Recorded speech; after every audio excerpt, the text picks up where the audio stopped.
So welcome everyone. I've got about 1 more minute by my judgment, and I heard a bell outside, so I'll just give people a few more minutes.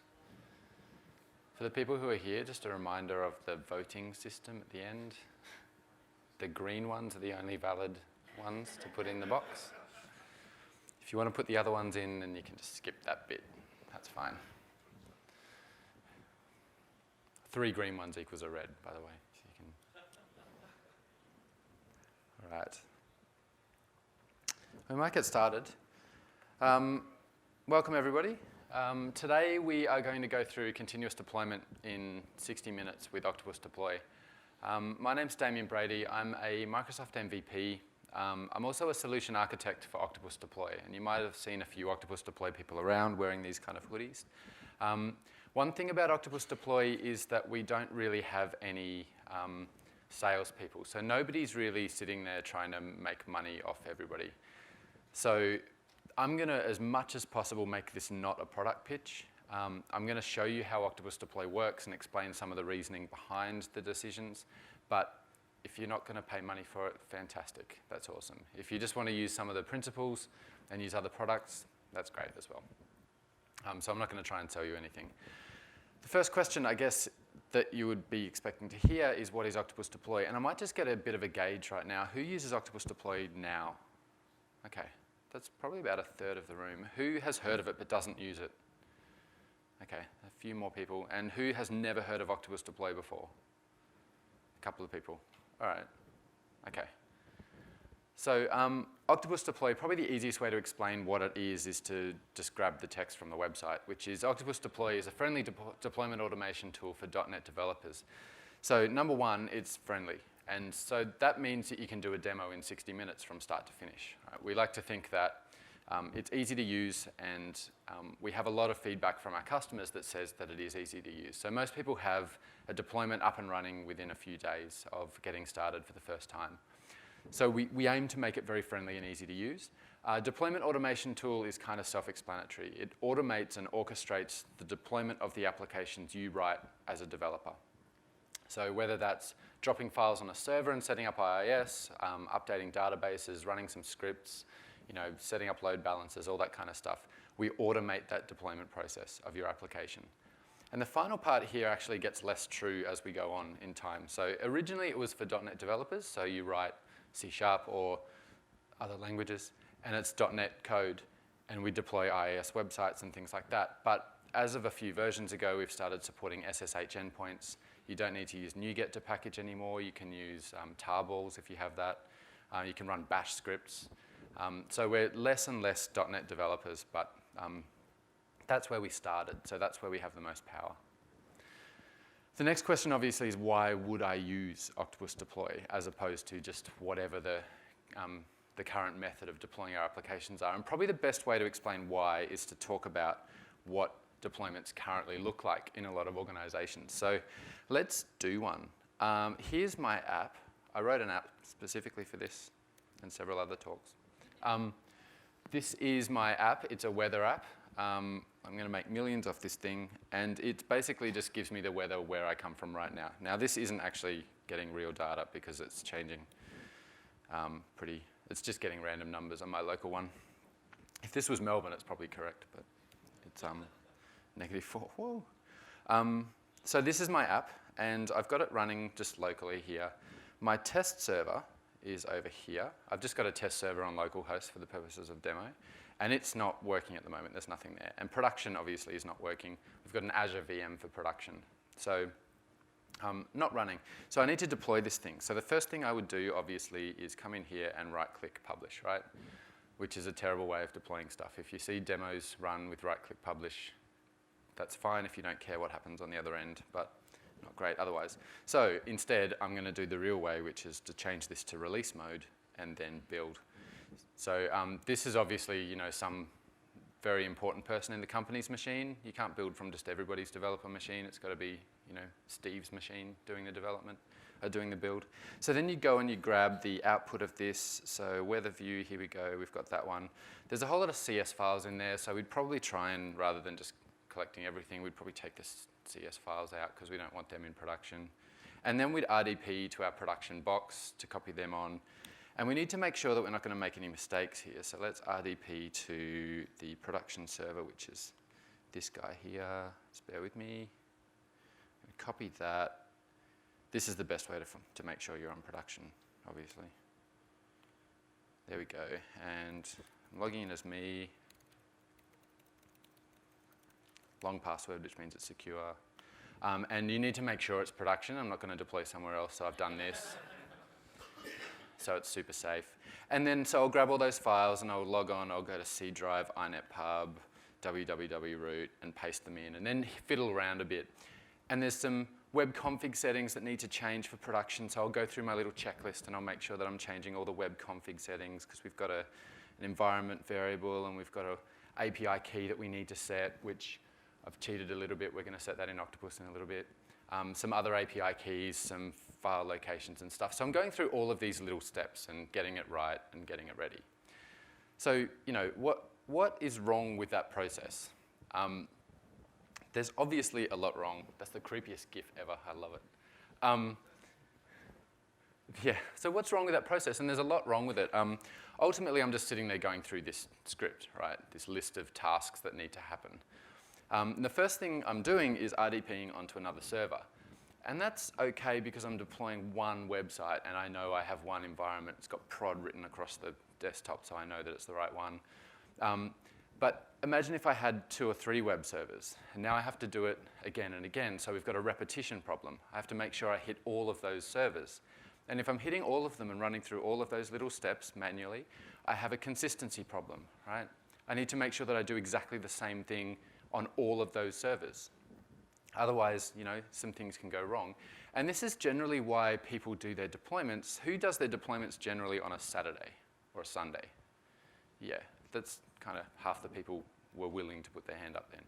And the reason is the deployment itself probably only takes a couple of minutes, but you need the rest of the weekend to make sure that you can find the little problems that you came up with on the way through.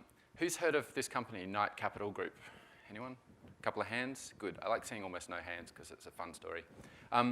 So Knight Capital Group wrote some software for share trading, New York Stock Exchange share trading stuff. And they passed billions of dollars worth of trades through every day. And they had an application change they needed to make. So in 2012, they repurposed a flag in their code. So they had this flag that took the code down a particular path, and it hadn't been used for ages and ages. So they thought, we'll just repurpose that flag and use it for our new code. So they did that, and because they're putting billions of dollars worth of trades through every day, they needed to make sure it worked. So they tested it really, really, really, really thoroughly, and the code worked. It was great. So they deployed it overnight, and when the market opened in the morning, they lost about $440 million in a bit under 45 minutes before somebody worked out what was happening and flicked the kill switch. So the company went bankrupt in 45 minutes. Now, there was nothing wrong with the code, actually. The code was fine. They tested it really thoroughly. But what happened is when they deployed, the guy doing the deployment deployed the new code to 7 of their 8 servers. So the 8th server was going down this code path that hadn't been run for years and was reporting the wrong values for these share trades. So they basically went bankrupt straight away because of a human error, a deployment problem. What was that, sorry? Was he fired? I don't think he needed to be fired because the company didn't exist anymore. So, win-win. Yeah, so, I mean, that's why there's a problem with this process, because people can make mistakes. And when I did that, I did it as a human, and I'm not great at following these instructions absolutely correctly, consistently every single time. So that's something that we want some automation tools to do. So this is kind of a better workflow, what we're going to look at today. The workflow I was looking at then, you had all these developers, they do all their work, they test it locally, and then one guy will do the deployment by running through this script. What we want to look at today and what we want to try and get to today is this workflow. So, number one, we're going to commit our code. We're going to make a change, commit it, and push it up to our source control. I'm using VSTS with Git as our source control, mainly because I'm familiar with it, but it doesn't matter what you're using. We're going to do a build automatically, continuous integration build, and then we're going to package it into a package of the artifacts from our build. We're going to push that package to Octopus Deploy. So say this is version 1 point whatever it is, and say give that to Octopus Deploy. In Octopus, we're then going to create a release. Now, a release in Octopus is basically a snapshot of both the artifacts from your build, so version whatever it is of your build, plus all the steps that need to run for that release. And what that means is you have this snapshot that you can then move through your environments. So when we deploy to test, we're deploying those same artifacts in the same way. And when we go to production later on, we're going to deploy those same artifacts in the same way, but to a new environment. So not only will we have tested the code, but we will have tested the way we put our code on our machines. So that's a really important thing, which we'll look at in a sec. All right, so today, this is what we're going to do to achieve that workflow. I'm going to install Octopus. So those machines I had before don't have Octopus on them at all. We're going to configure the environments because Octopus needs to know where to deploy to. We're going to configure our build. So we have a build already, but it doesn't package our application, doesn't know anything about Octopus. So we're going to set that up. We're going to set up the Octopus project. So this is the steps that we need to run to deploy our package to our environments. And then we're actually going to do a deployment. But we're going to do it using that workflow where I just make a change and commit it, and it will go all the way to test. We'll have a look to make sure it's okay, press a button, and it will go to production. So that's what we're going to do in the following 50 minutes. Now, as I'm going as well, by the way, obviously there's a lot to cover. So if you have questions that are really quick, please feel free to ask them. But if it's going to take me more than a minute or so, I'm probably going to ignore you and just redirect you to the booth where we have 20-odd Octopus employees, including myself, straight afterwards. So go and speak to us and ask us the hard questions then. I'll be around straight after this as well. Just a bit of warning there. Right, that's enough talking, so I'm just going to do the stuff. First, installing Octopus. All right, so who's been using the Wi-Fi here? There's a couple of hands. All right. So normally you would come here, click to the octopus.com, click on downloads, and grab these files. But this is 119 meg, so I'm not going to do that because that'll take the rest of the 50 minutes. So I've already done this. So number one, we're going to install Octopus. So this is an MSI. Basically, all this MSI does is just drop some files on, and then we configure. So I'm just going to skip through this really quickly. There's really not much to do. I totally read all of that license agreement, and we're going to do it in our default location. All right, so that's the MSI bit done. And you can do that silently as well. So you can script this install. And now we need to get started configuring a couple of things. This is a really not interesting part of installing, of actually this demo. So I'm just going to skip through a lot of this. My full name is Damo. I work for Octopus. And then it's Damian.Brady plus NDC. Oh. There we go. So what that'll do is it'll go to the Octopus server and get a trial license. So we get a 45-day trial, which gives you unlimited targets and all that sort of stuff. And after that, we revert to the community edition, which is 5 projects, 5 users, and 10 deployment targets. So you can use it as a proof of concept really, really easily as well. Okay, so the next thing we get asked is where we want to keep all of Octopus's files that we need on the file system. So configuration files, logs, packages, all that kind of stuff goes in here. I'll just choose the default. The Octopus service itself on the server runs as a Windows service that just listens over HTTP ports or TCP ports. So we can run that service itself as a local system account or as a domain account. It's up to us. I'm just going to leave it as a local system account. And then our data sits in a SQL Server database. And once again, I'm sure you didn't really want me to walk through the SQL Server install process. So I've already put SQL Express. And I'm going to give it a new database name called Octopus Deploy. So what Octopus does when it upgrades database details and things when we release a new version is it will run scripts on behalf of that user and run migration scripts. So we need that local system to have access, full control over that database so we can run our update scripts and things like that. So the first thing is it says I'm going to create the database, and then it's going to say I need that account that you chose to give full access to the database. So we'll let it do that. Now our test server for Octopus is for our application is going to be localhost. So I don't want to use port 80 for Octopus, so I'm just going to use port 8000.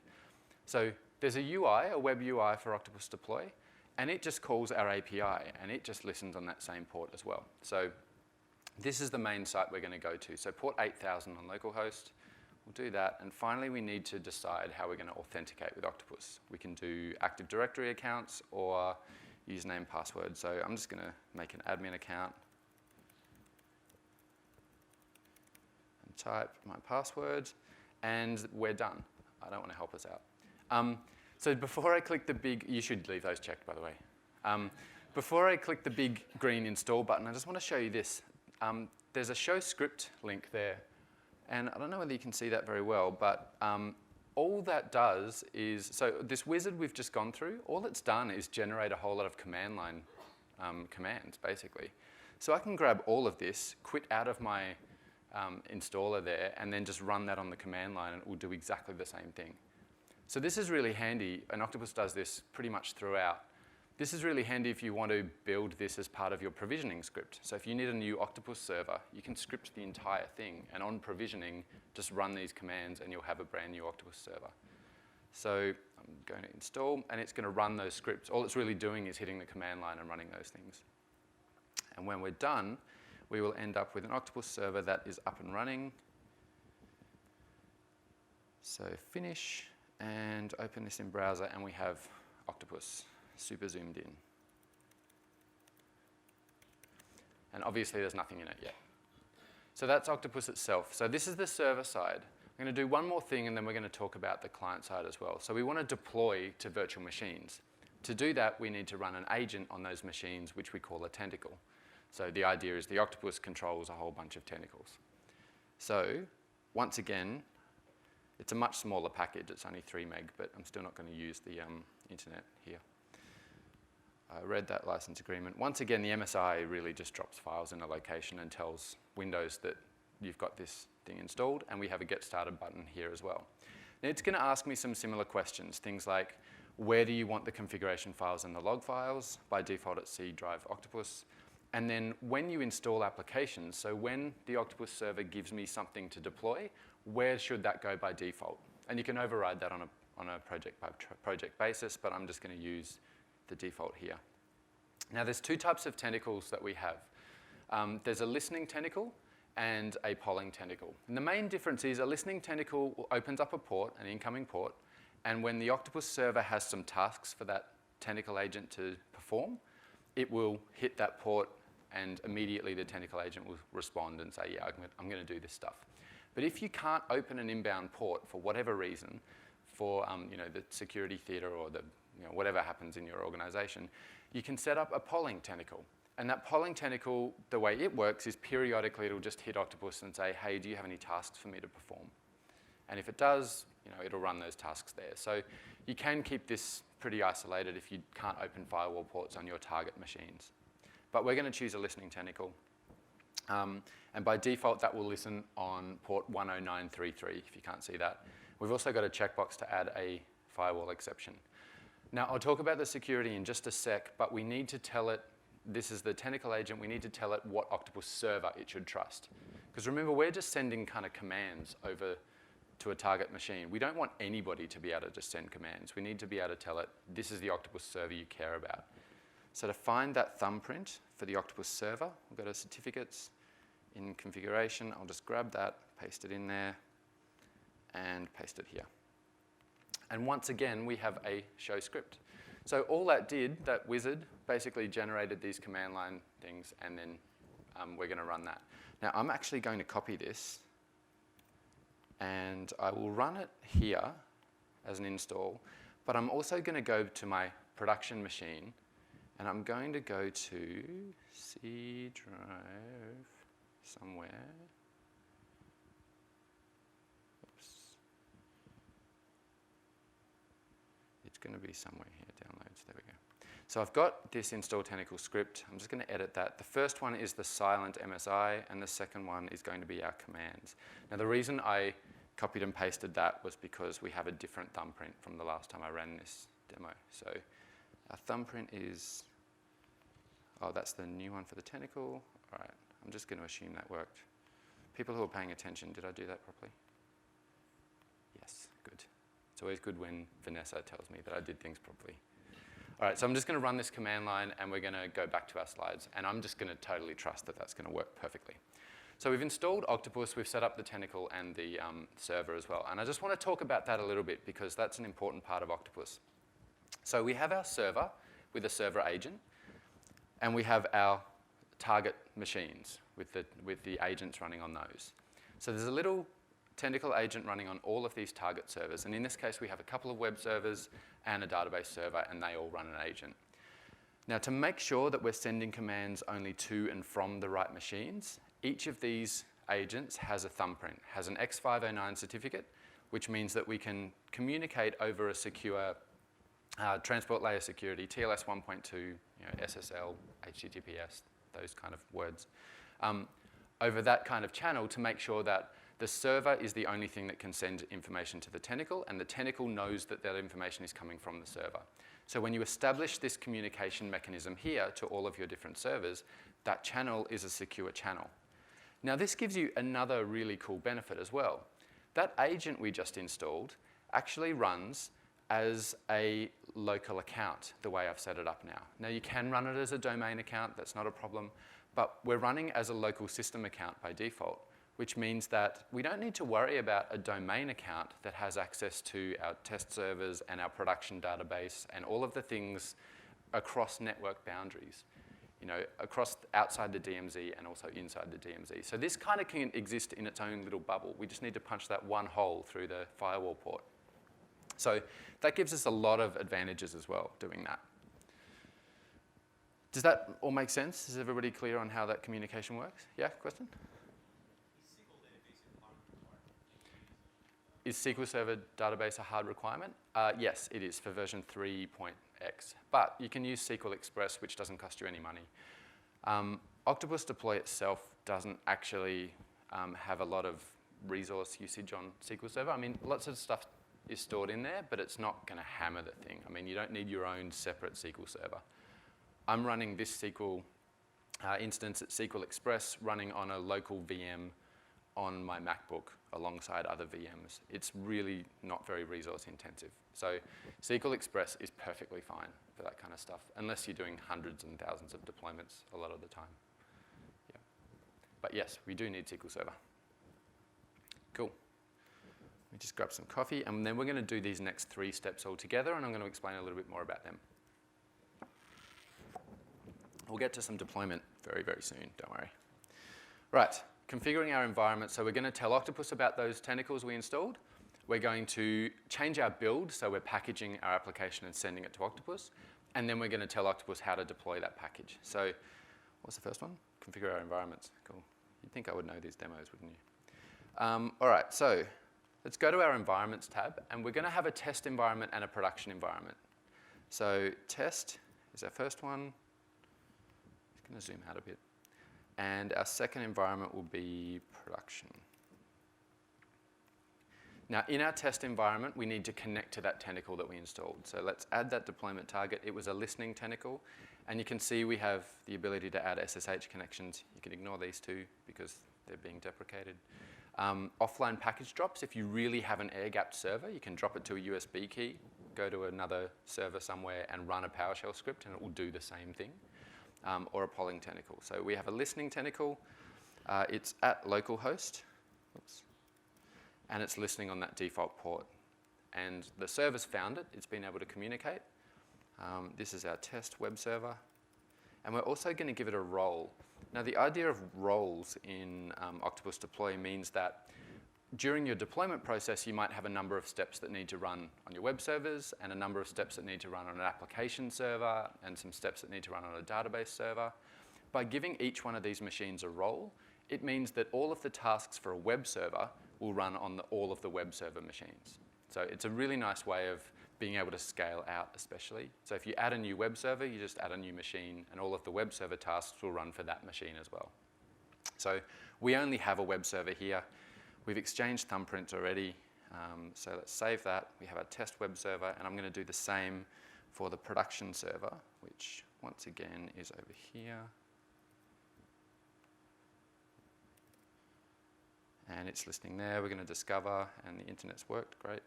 So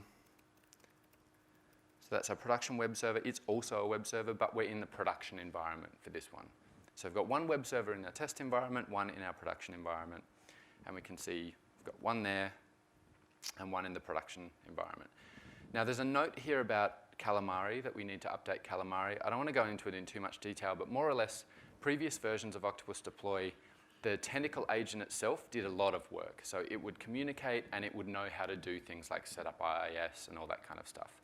We decided that, especially as we moved away from Windows as a requirement, that bit of code that does the work could probably be shared amongst all of the different locations. So the tentacle itself, we kind of sliced it up, hence the name Calamari. We have fun with names. We sliced it up. So the tentacle itself really just deals with the communication. Calamari, that bit of code and that bit of binary that does the work, we actually pass that over the wire and then tell it to do the work. And that gives us the advantage that if we update the bit that does most of the work, we only need to update the server and we can push that updated version to our target machines as part of the work we're doing. So it's telling me that this target machine that I've got has an older version of Calamari, but it's going to push that out the first time I do a deployment anyway. So I'm just going to ignore that for the moment. Does that make sense? Calamari and tentacles? The Calamari would be sitting on the tentacle? Yeah, so the question was, will the Calamari be sitting on the tentacle? And yes, we have a copy of it on the server. And then when we do a deployment, we make sure that the Calamari that's on the tentacle, so that executable that's on the tentacle, is up to date. And if it's not, we send an up-to-date version along with our tasks. Yeah. All right, so we've got our environments. We've done that bit. What was next? Build and package. So let's go and have a look at our build. And right now we have our build, which just does a compile, and it puts some stuff in a drop folder and so on. We need to add some stuff to it to be able to package up our application. Now, there's a few ways to do this, but I think I'm going to use the easiest and most common way, and that's to add OctoPack to our project. Now, OctoPack is a NuGet package which creates NuGet packages. So it's a bit meta.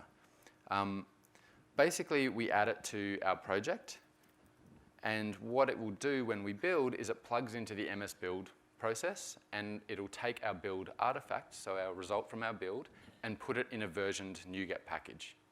It'll also let us do things like push it to Octopus and so on, but for the moment, I'm just going to get it to package our application.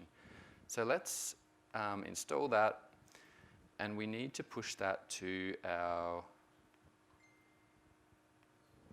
server, and you'll see me do this a lot. I don't test anything. I'm just going to add OctoPack, and I will commit and push.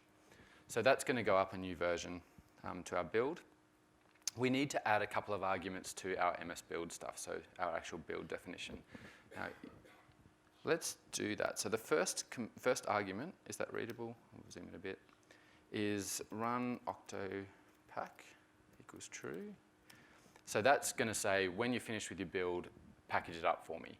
I'm going to add one more argument, which I like to do especially for VSTS, which is OctoPack package version. And I'm going to tell it to use the build number. So the build number that we're using for TFS or for our team build is going to become the package version as well. So if we have a look at our build number format here, it's 1.0. the build ID. So every time we do a new build, that build ID is just going to increment. And because of this packaging here, it means that the NuGet package we produce as part of our build is going to be 1.0. whatever the build ID is. So we'll save that. And I'm just going to queue a build. Now, this will take a second because it has to use the internet, which is fun. So while that's running, hopefully it is running, I'm just going to have a look at, we've got build 1032 that's going to run hopefully in a sec. We have a look at 1031 and have a look at the artifacts that got produced before we added OctoPack. So we have our drop folder. We'll have a look in there. And in weather view, we see we've got our bin folder. We've got all our DLLs and things like that. We don't actually even have our content files. So we would have had to do some more work to get the content files for our web application as well. It's not really what we want. It's not packaged up in a way that we can deploy later on. So how's our build going? Is it actually working? Oh, it is. Yeah, Yay, technology. So what we're doing is we're restoring our NuGet packages, we're building our application, and we're creating a NuGet package and pushing that up to the server. So pushing that up to the server, to that artifact, to that drop folder, is probably what's going to take most of the time. So for subsequent runs, I'm just going to disable that step. We don't need it. Up to 25. Let's have a look to see if we can. Can't see the artifacts yet. So what this is doing, just to remind you as well, it's taking the output of our build, grabbing all of the files we need, and packaging them up into a NuGet package, and it's going to version that and send that up to the server. We're going to need to do one thing in a sec as well, which is to tell Octopus about that. So push the package to Octopus. So we've finished that. We'll have a look, and we can have a look at the artifacts as well, and we'll see the same files, except there's also going to be a weatherview.1.0.32 NuGet package. Now, OctoPack has the other advantage where it adds all the content files and all the things. It can see that it's a web application, so it adds the DLLs plus all the content stuff that you would need to deploy. So that's why I used OctoPack. I don't need to worry about that. So we've got our NuGet package. The next thing we need to do is tell Octopus that we've got a NuGet package. And so to do that, I'm going to add another build step. Now, this build step doesn't come out of the box. Package. It's an Octopus one saying push that package to Octopus, which is what we want to do. To get that build step in there, you need to add an extension from the marketplace. So if you browse to the marketplace in VS Team Services, you can see Octopus Deploy build and release tasks, which will give you all of those tasks. So I've already installed that to save some time. We can add that build step and say, when we've got this NuGet package, we want to push that to Octopus to tell Octopus about it. Now, we need to set up an Octopus server, and we can do that using a feature of VSTS called endpoints. So we'll just manage that. And the reason we need to manage this is we need to set up some credentials because I've just installed Octopus. So our credentials, it's localhost 8000 Octopus, and our password, our API key, comes from our user. So I'm logged in as admin, and you can add some API keys to your account. What that means is when you hit the Octopus API, if you use that API key, you are acting on behalf of that user. So if I add a new API key here for VSTS build, just so I can remember what it's for, I'll grab that API key, and I'll use that for my Octopus endpoint. So we're authenticating as that user when we do this work. That's saved, so we'll kill that and come back to our build. So that's going to use those credentials when it connects to Octopus. So interestingly, I mentioned that the API key acts on behalf of that user, and I think I mentioned before that everything in Octopus Deploy actually hits the API. So we have our UI, and all it does is hit the API behind the scenes. And this is just a JSON, like a REST API. So we can use API, / users, and that'll give us all our users, /me, and so on. So the whole thing, everything with Octopus Deploy is scriptable. You can hit that API. And that's ultimately what our extensions are doing. What this step is doing is just hitting our API using that API key I just provided. We need to give it the package that we're going to push to Octopus in this step. And oh my God, I'm cheating. I'm just going to do this. You don't want to see me type that and get it wrong. So let's just paste that. So that's just a pointer to the NuGet package we created. And so it's going to push that to Octopus. We'll save that. That was a super exciting part of the demo, by the way. But the ultimate aim of that is in our build, we're packaging up everything we built. And at the end of that, we're pushing that package to Octopus, so Octopus knows about it. So I'm just going to queue a build, and we'll move on to the next step while that's running. There are agents that are not online. That's awesome. So when I ran through this demo plenty of times, the VSTS build agent kept just quitting, which is great for demos. So I'm just going to restart that. We'll try it again. OK, it's back online. Hopefully it's going to get started. So the end point of that should be build our application, end up with a NuGet package, and it gets pushed to Octopus. So now what do we need to do? We need to get Octopus to do something with that package. So let's go back to our Octopus application. We'll create a new project called weatherview. and we will add some steps that are going to tell us how to deploy that package. First step will be deploy a package. Right? So pretty self-explanatory. Deploy weather view. And now, remember how I spoke about roles? We're going to deploy that to all of the web server roles. So when we deploy to test, it's going to go to our test web server. When we deploy to production, it's going to go to our production web server. So this step will only run on the web server roles. If we had a database one, it wouldn't run there. The package we're going to add is weather view. And normally this gives you autocomplete, but that build is still running. We don't actually have that package in Octopus yet. And we have a couple of other features that Octopus gives us as well. So being able to replace application settings. So I spoke before about having to modify that web config to make sure that production looks at production databases and all that kind of stuff. Octopus will do that for you. It'll also run config transforms, which I don't have any config transforms, so I'm just going to kill that feature. But one feature I do want to add is the idea of an IIS website and application. So I have created a web application, that's what I'm deploying. I need to tell IIS about that.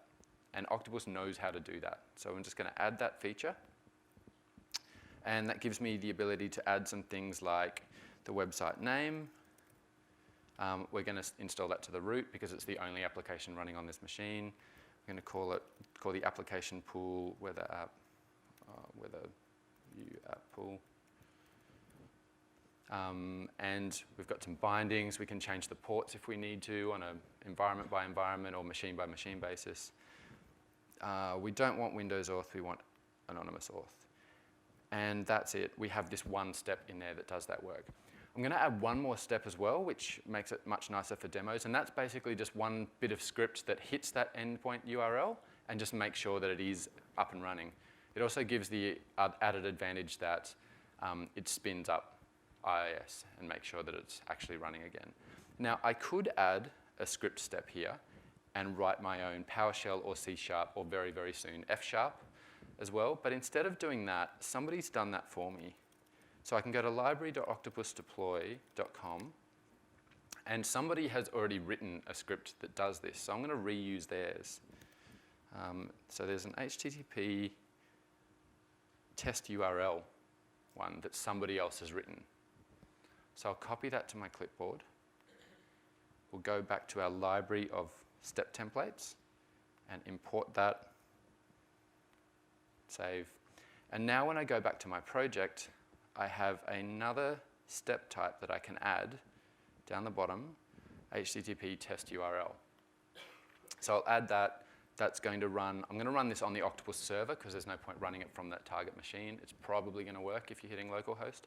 I'm going to run it from the Octopus server, but on behalf of each of those web servers. So on behalf of the web server. And the URL I want to hit is going to change depending on our environments.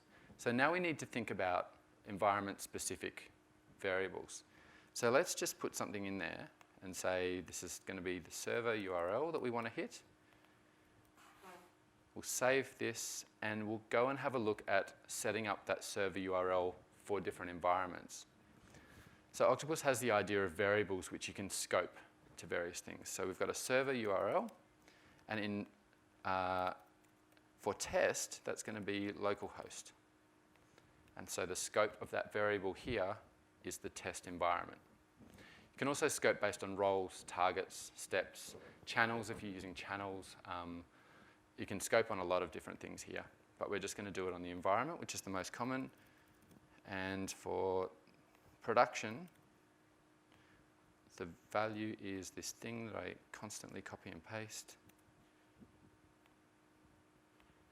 So that's our production one. Now I mentioned that we know how to do app setting changes and things like that. So if we have a look back over here in our web config, we also want to change our env environment variable. So our app setting that says the environment that we're in, and also our API key from our weather service. So the weather service API key is going to be the same for test and production because it's just pulling some weather information. We don't care.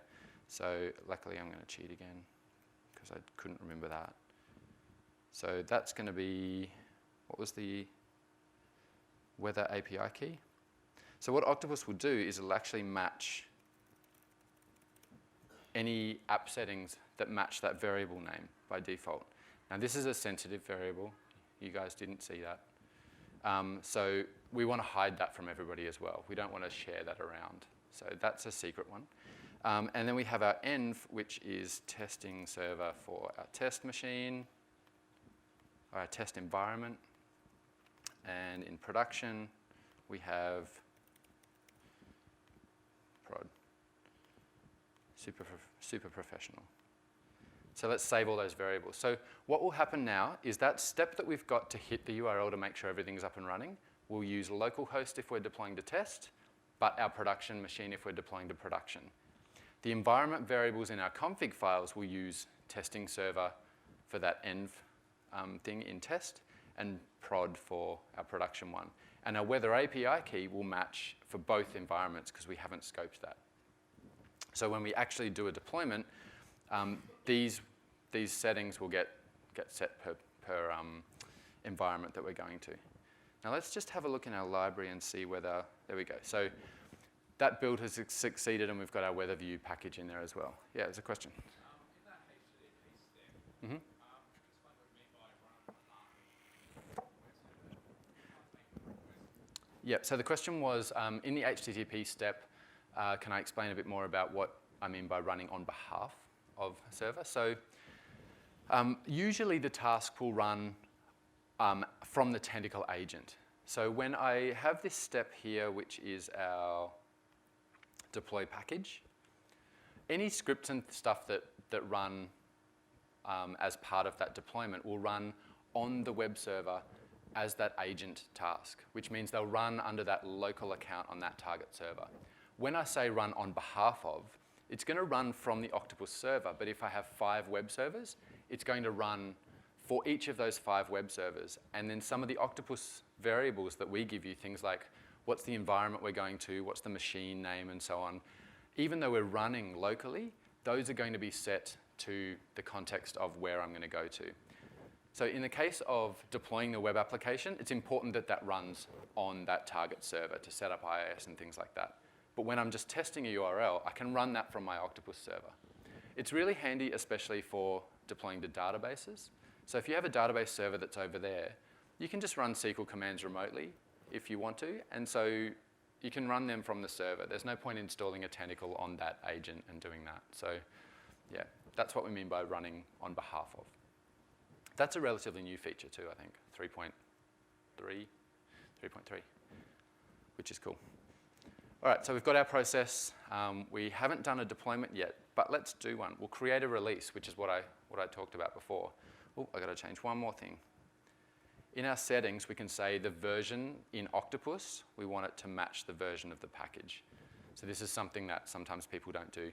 You have a NuGet package created by your build called 1.0.29, but in Octopus Deploy it's 0.0.1. So we want to just line them up. So we'll save that, and we'll create a new release. And this release is going to be 1.0.33, same as our NuGet package. We're going to choose that NuGet package. Remember, this is a snapshot of the artifacts we want to deploy. So we're going to say this release that we're creating has a snapshot with that package in it, 1.0.33. So if we do more builds, this release itself is not going to change. We can keep moving this through our environments. So create that release and deploy it to our test environment. It's warning me about upgrading Calamari, which I mentioned before. And then we can follow through as it goes through that deployment process. And everything goes green with green ticks, and there's no problems. Oh, it did. Cool. I wasn't meant to sound surprised then. We can actually go a little bit further, and we can watch the logs as they happen. So all of the steps that do a number of scripts and things, all of the logs that happen on that target server get sent back to Octopus. So Octopus collects all of these logs that happened on all of the remote machines and puts them in one spot. And these are just text. It's just raw logs you can look at. So we don't hide anything from you. There's no magic that happens that you don't see as a result. So we've got a green deployment here. Everything went well.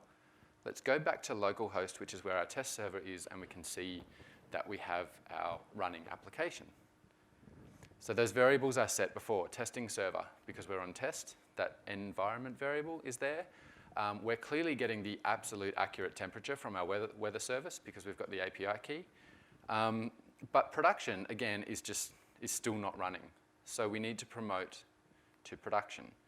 We can do that by clicking the button that says promote to production.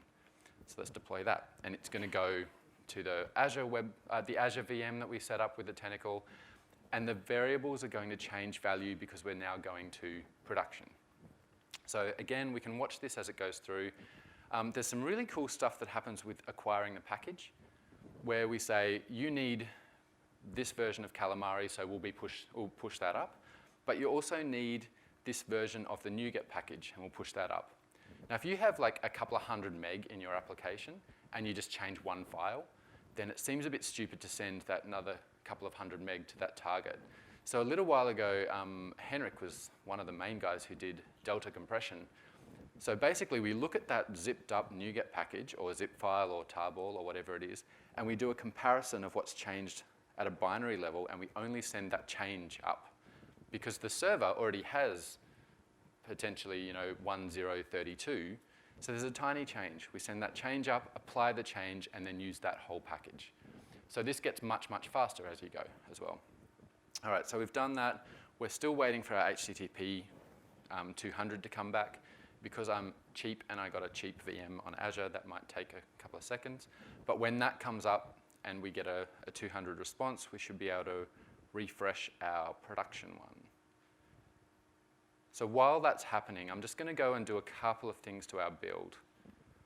We want to set up a CI build, so when we check in, it does this stuff automatically. And we also want to add a couple of steps to the end of our build to say, all right, I don't need to press the release button and the deploy button. I just want you to do that for me.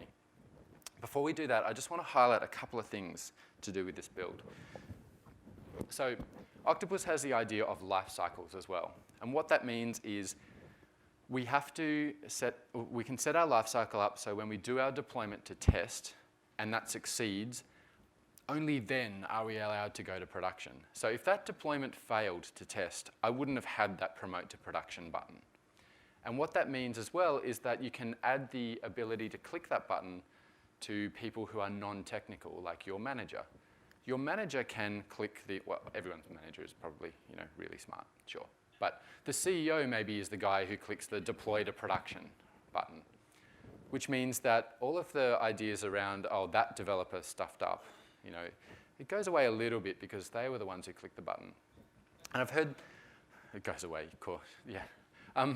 I've heard stories as well about companies as well where they're at the pub doing a release party and stuff like that, and one of them hands the manager an iPad and just says, oh, just press that. And he's like, oh, okay, what's this? Presses it, and he goes, we went to production.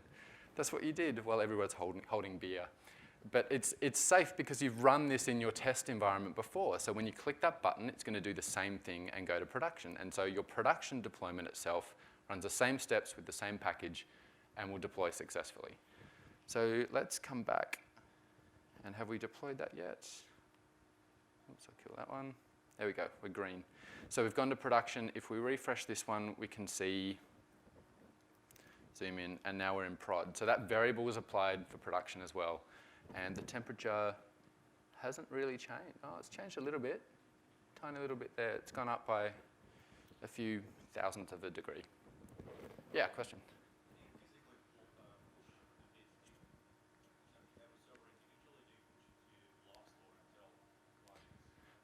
So the question was, do we push those bits to each server individually? And there's two kind of options. The answer in general is yes. Each of those servers needs their own copy of the package. But we can also set a checkbox to say that that target server can just pull it directly from a NuGet feed somewhere. So we're using an internal Octopus Deploy NuGet feed here, but you can also point at an external feed. So if you have your own NuGet repository somewhere else in your environment, you can tell Octopus to tell the tentacles to go and get that file for themselves. So rather than the server pushing it out to 10 machines, those 10 machines will just go and get it from your NuGet repository. But each of those machines does need their own copy of the package to deploy. Does that answer the question? So we don't push it to a blob store or something. The blob store is actually the file system on the Octopus Deploy server. So if we went and had a look in that home directory that we set up there's just going to be NuGet files in there, and then we index them in the database in NuGet as well. So it's really, really fast that way. If you had another NuGet server that uses a blob store somewhere, you can tell Octopus to use that as its NuGet repository. And so when we get new versions for new releases, you can get them from that NuGet repository. So you don't have to use the internal one. It's just very convenient. Cool. All right, so we got prod. We've deployed one set of steps. And there's another couple of things that are really important about having that one project that has one set of steps across your environments. And number one is that practice makes perfect, right? So we want to be able to fail in early environments. So we want to be able to prove that not just our code works in test, but the way we put our code into test works. Because we're going to do that process again when we put it into production. So we want to practice that. And the other advantage of that, or the other side effect of that, is that it gives us the opportunity to fail early when it doesn't matter. So far all these demos have worked really well. But when I did this in the hotel room, I failed early a few times, actually. But that doesn't matter, because that's in the hotel room. Like, nobody knows that I failed heaps in the hotel room until I told you. So if you fail in your test environments and your staging environments, it doesn't matter, right? But if you fail in production, that's why you're there all weekend, because if you fail in production, you absolutely need to get that working. So failing early is a really, really handy thing. And that's what having that same process is really important for. All right. It's a great GIF. All right, so let's put all this together. So the other things I said I was going to add, we're going to add a CI trigger for this. So when I check in, it's going to build every time. So we'll do that. So when I commit a change, it's going to do that. And I'm going to add 2 more build steps. So the 2 things I did in Octopus, create a release and deploy to test, we have steps for those. So in our deploy tab, these got added with that extension. Create an Octopus release and deploy that Octopus release. So create, we're going to use the same Octopus server. I think we called it weather view. Is that right? Weather view, we did. Cool. Release number gets set automatically, so I can just leave that blank. And then deploy that release we just created to weather view, and we're going to deploy it to test and make sure it works, and then we're going to click the button to go to production. And we're going to use the latest one because we just created a release. But I could also put that build number in there because we know what that was. So we'll save that, and then we'll do the grand finale kind of demo, which is do a deployment, but do it using that workflow that we mentioned before where I just make a change. Now, can anybody see anything you'd like to change with this application? Maybe that. So let's do that. Luckily, I know exactly where to change that, which is down here when we pass our view model through to our thing. The actual change doesn't really make much of a difference, but we're going to do a math.round. We're going to round it to, 1 decimal place? It's probably enough. And we are going to, because I'm such a hardcore developer, I'm not even going to compile that. There's no red squiggly line, so it's probably fine. And we are going to commit that and push. And let's watch it go all the way through that process. Still got a few minutes, so there's also some other reasons I might watch this go through as well. So we have our build. It's waiting for an agent. I may need to restart that service again. We'll see. Let me just bounce that. This is the VSTS agent that does the build, and I'm running it locally, so I can say that Octopus is at localhost. If I was running their cloud-hosted build, which is also cool, it would work the same way, but localhost is not going to resolve to my Octopus Deploy server. So the Octopus I just installed, I'd have to make publicly available, which is boring, and I don't want to do that. Okay, so we're building. So we're building our project, creating a new NuGet package, and I really should have disabled that step because now I have to upload all of those artifacts back up to VSTS where I'm not going to use them anyway. So we're on file number 18 of 46. It's going a little bit faster. We'll just wait for that to finish. But when that finishes, we'll have our NuGet package. Our next step is to push that NuGet package to Octopus. So over in Octopus, remember we had version 1033. When this actually ends up pushing it to Octopus, we'll have a 1034. When we create our Octopus release, by default, it's going to grab the latest versions of all the packages we use. So in Octopus, we'll now see in our project, WeatherView has a 1034 release, which is currently deploying to test because we said now deploy the latest version of that release to test. So it's going there. We're just going to go back to the dashboard so we can see this go through. So 1034 is going to test. It's succeeded. So let's go and have a look to make sure that it's changed. And wow, we're right on 17 degrees. So either the rounding didn't work or we're right on 17 degrees. But I'm happy enough with that. I'm going to promote that to production. I'm actually going to do that a different way and just click the deploy button in our overview for that project. Deploy it again.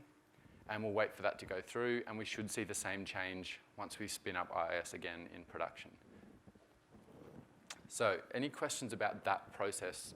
Because remember, all I did then was make a change, commit, and push it to the server. We ended up with it in test.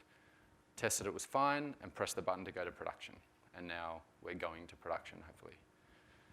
Yeah? And two questions. Will the steps be different if I'm using TeamCity? Because I see here you use some stuff Yeah. from the Octopus. So What's different? Is it harder? the first question was, how does this change if you're in TeamCity? And it will change if you're in TeamCity. This is like plan D, by the way, is TeamCity. So the build definition here, I have another build, and there's an extension in TeamCity, which means that my build steps in TeamCity are run the build, and then there's some other build steps from the Octopus extension for TeamCity that are the same. So the ones in VSTS are actually they came more recently, and we patched them back to match what's in TeamCity. So same process, just obviously a different product. Yep. That's a question about failure. Like assuming I'm deploying to 10 servers, Mhm. one or two servers fail.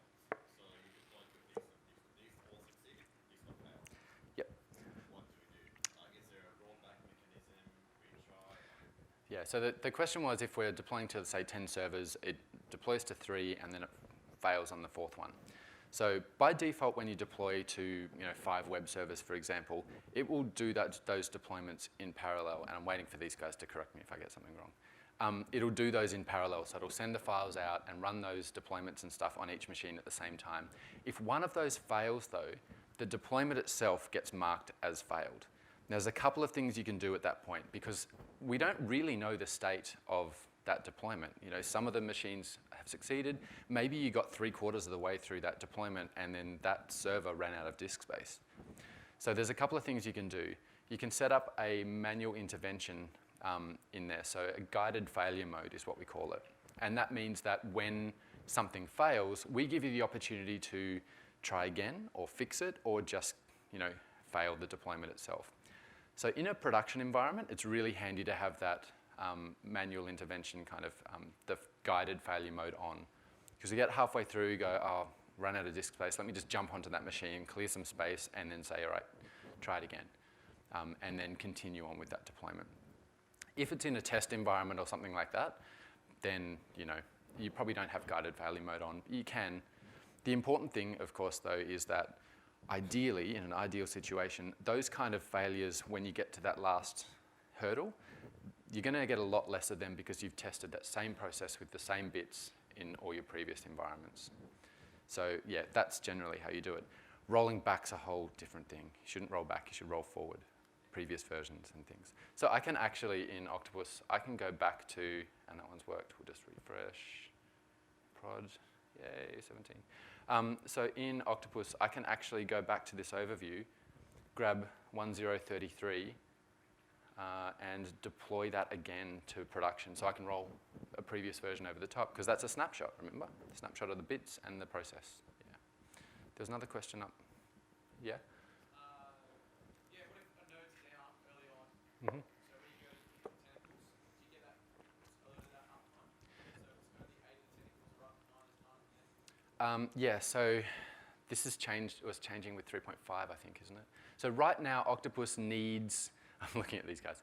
Right now, Octopus needs to be able to communicate to those tentacles. So if you run a deployment or try to run a deployment and it can't communicate with one of those machines, right now it will ignore that machine or it won't let you deploy. Which one? Won't let you deploy, right? So you can disable that machine and say just deploy to the remainders. But in 3.5, which should be out at some point soon, 3.4, sorry, 3.4, I said that twice. In 3.4, which should be out very soon, and there's a beta 2 if you want to play with it as well, we have the idea of machine policies and things like that with projects where you can say, for this project, and if I'm deploying to this environment, I don't care that I can't contact those machines, just deploy to the remainders. You can even say things like, if that machine comes back online, then deploy it to that machine as well. So a lot more kind of elastic and acknowledgement of transient machines and things like that.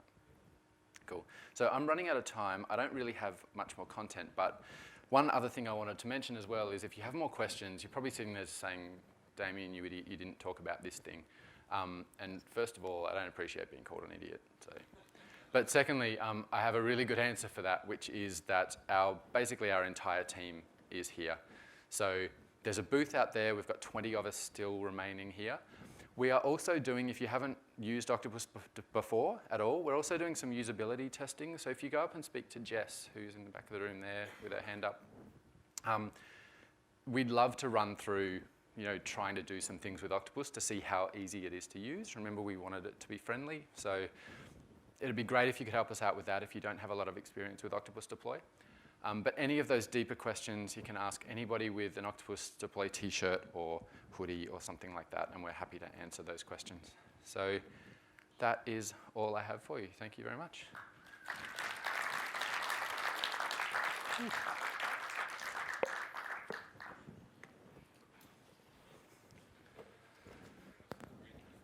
What's that? I can breathe now.